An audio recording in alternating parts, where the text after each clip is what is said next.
Boys, what's up?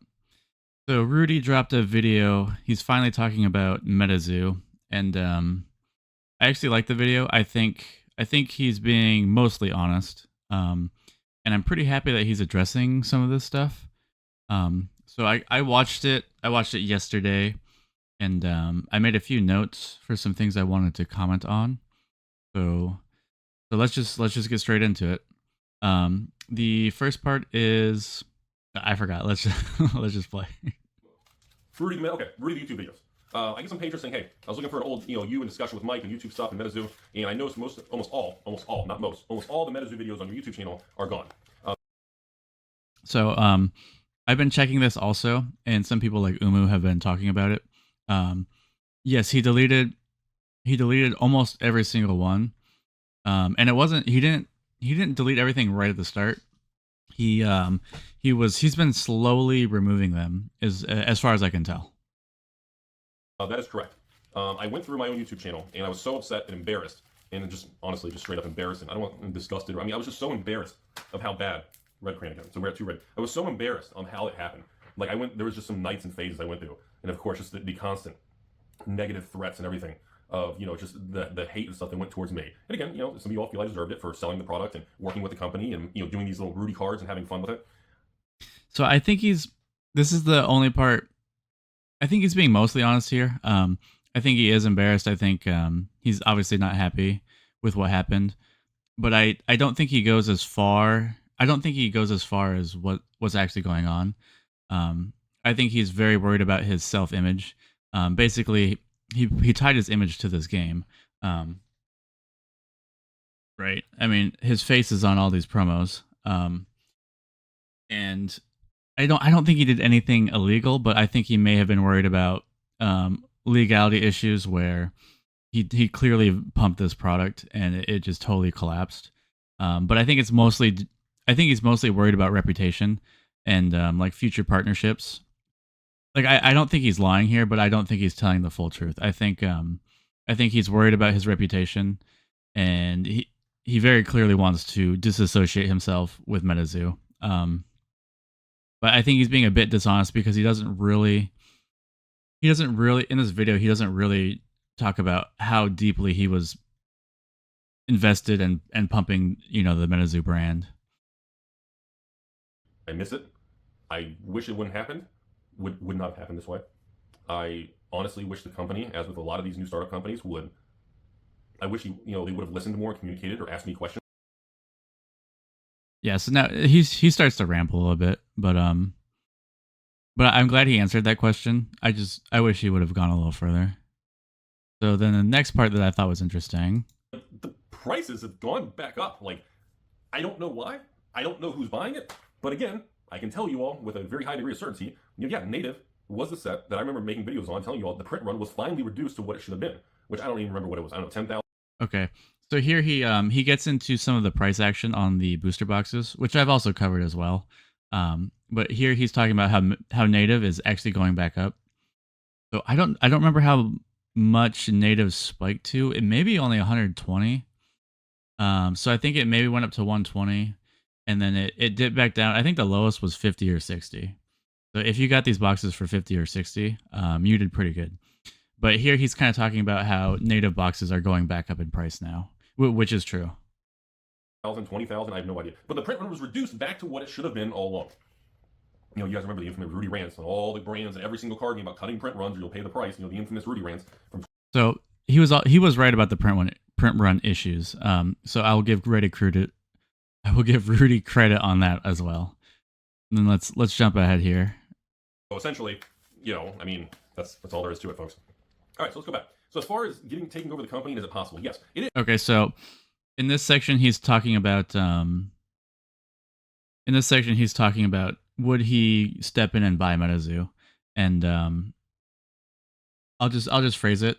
Basically, he said if he had more time, yes, he would, but he doesn't think it's worth it, and I agree, and I think he's telling the truth here.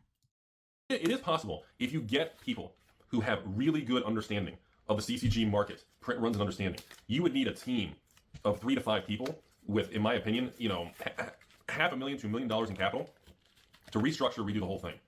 So the problem is with me, I don't have, would I be interested in it? In my head, I think it'd be a really fun thing to do. And I have considered, I mean, there was a moment I did, I'll be honest, there was a couple nights I was like, dude, I should just buy the whole fucking company. I can contact the legal, I was like, dude, how much does it cost? 100 grand, couple hundred grand? Is it a million? Like, seriously, how much would it, but then I was like, okay. So yeah, Rudy's. I believe he's being honest here, and this is kind of what Nick was talking about too, where Rudy probably Rudy has more money than Nick, and Rudy kind of knows this stuff a bit better than Nick, but it's just not. There's no way this would be worth their time. It would just be a huge nightmare. Like, just no way, no way. It's not worth it. Let a big company that has the resources and is willing to take the risk on this. But for an individual, it doesn't make sense, man. I don't have the time at this point in my life with managing, keeping an eye on a card grading business with PCG in the Florida. I run the U.S. operations, the alpha investments, the real estate, the stocks, bonds. Yeah, so he just kind of goes on. I don't need to play all that. Obviously, I'll link the video. Go ahead and watch it. So I have two more points I want to talk about. This next question here, Patriots, Rudy, you got to talk about the MetaZoo, the dumpster thing. So yes, the golden distribution. There was a picture that floated around, I don't know, months ago or whatever, regarding a dumpster giant with MetaZoo pallets in it. I don't know specifically what was in it, but I can tell you all my opinion, what I think was in it, and I can tell you with a pretty high degree of certainty why they had to trash it because it's literally worthless. And I agree with Rudy here, and like I said, most of this video I agree with. I think there's like a few things here and there where he's not telling the full truth. He's telling the truth, but he's not telling you the full truth. But for this, yes, I think I actually agree with Rudy here. He's going to go on to say that he thinks they're all CN2 boxes, which I agree. It's probably CN2 in Wilderness, maybe some UFO, but if they wouldn't dump the boxes if they were worth something, and the boxes that aren't worth anything are Wilderness, UFO, and CN2, and I still think it's a lot of like release decks and those theme decks, because those you can't even sell for the cost of shipping. So it makes perfect sense to dump those. Before, the people who did private messaging, I already told you, I am 99% certain most of the excess sealed product with MetaZoo and Golden is straight trash. It is MetaZoo Cryptid Nation 2nd edition. Now, Yep, I think he's absolutely right here. So there's one last thing I want to talk about, and this is something I don't know if I wish I had more viewers because then I could get some more information on this, but okay, well let's just play it. It's at 4240. No, print runs, the bankruptcy stuff. Well, okay, here's a good one. I guess I didn't really touch on this. People were asking, do I think it was premeditated?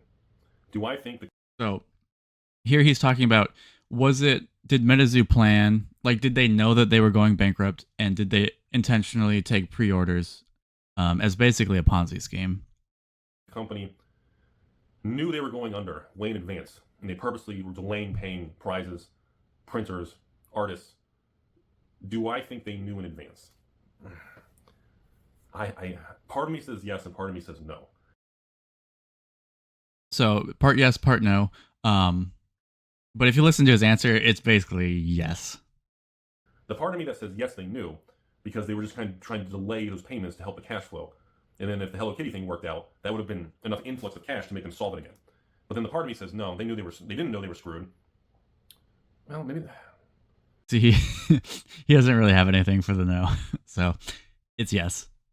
Because I still got solicited from Golden and Shaw and these people, literally, like within 30 days of the collapse, to reserve or make a payment and reserve product, and that they had no intention of manufacturing or providing, like, which is extraordinarily disturbing.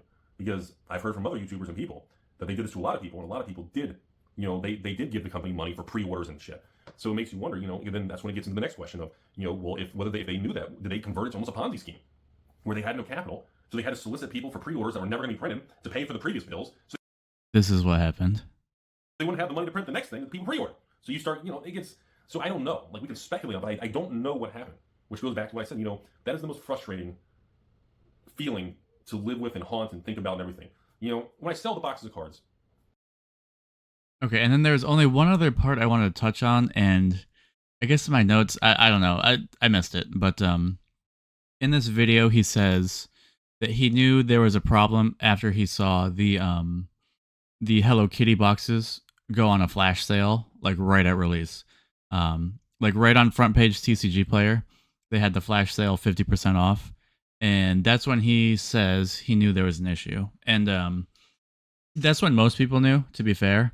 But the one thing I wanted to cross check was I want to know when he sold the MetaZoo through time kit. So basically, he built up a kit of all the old MetaZoo product as like one last dump of MetaZoo product, and I went through his videos. I couldn't find when he did that. So yeah, like I searched through MetaZoo, and he really he cleared out like basically everything. So this is the video. Yeah, it doesn't really show my cursor, but I can highlight it here. This is when he says he knew there was an issue. And I agree, but I want to know when he did that flash sale of MetaZoo, because that's when I think he actually knew, was when he did that MetaZoo through time kit. But I don't see any videos on it, and I wasn't able to find exactly when he made that sale. So, as a long shot, if any Rudy patrons have an email from him when he made that MetaZoo through time sale, please contact me. Let me know. But yeah, because I mean, he cleared up basically all the videos. He had videos of all the assembly lines for each of his kits. They're all taken down, so we don't really know when he made that sale. And the only really way to nail that date down is to get that email from him when he actually emailed all of his patrons with this actual sale itself. But yeah, that's the video. I want to reiterate. I think I like this video. I think Rudy did a good job. I think he basically covered all the topics that people have been wanting him to answer, and I think he answered most of them, mostly honestly. So yeah, it's a lot better than his previous video where he was backpedaling and distancing himself, saying, "Oh, no one ever told you to invest in MetaZoo." Meanwhile, his promo card is literally Rudy Investment Sasquatch.